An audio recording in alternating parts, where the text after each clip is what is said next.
Hello, this video is a brief overview of estate planning.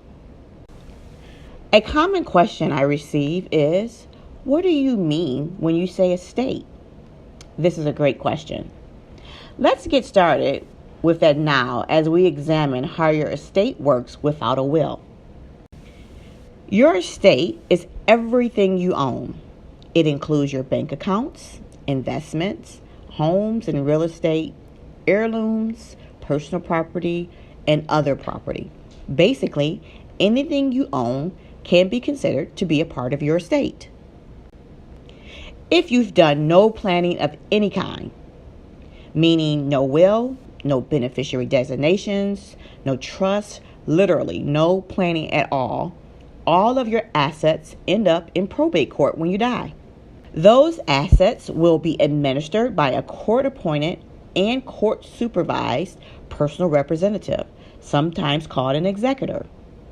This personal representative will have to pay any taxes and any probate fees, which could include attorney fees, appraisal costs, and yes, the representative themselves is entitled to a fee.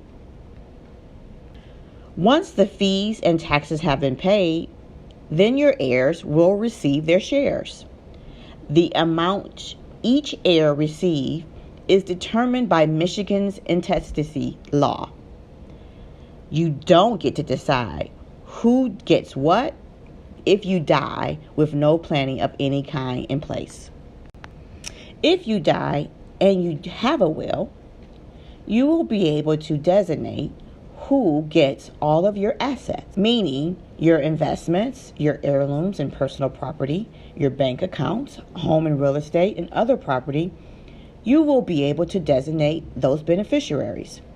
Now, there will still be probate fees and there will be taxes that will need to be paid, but at least you will have taken a step to designate who will get your assets. With a trust, all assets funded into the trust are distributed outside of probate. They pass to the beneficiaries named in the trust. Now, trusts can help us a lot when it comes to taxes. In fact, in some circumstances, they can completely eliminate estate taxes and help significantly with income taxes. But there's no real legal tool that can completely shield you from legitimately assessed taxes. So some amount may nevertheless need to be paid. Just remember, we can do more estate and income tax planning with trusts than we can with wills. While you're alive and well, you continue to use assets in your revocable trust, as you always have. You are in complete control of all of your assets. After you die, your trust provides the instructions for distributions to your beneficiaries. Unlike a will, there are no probate fees.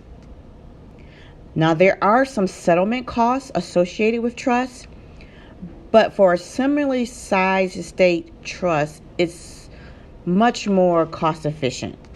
As I said, a trust can significantly reduce and sometimes even eliminate estate and income taxes, but there may be some taxes due. It really depends on your assets and goals. We'll be able to talk more once I get to know your personal circumstance.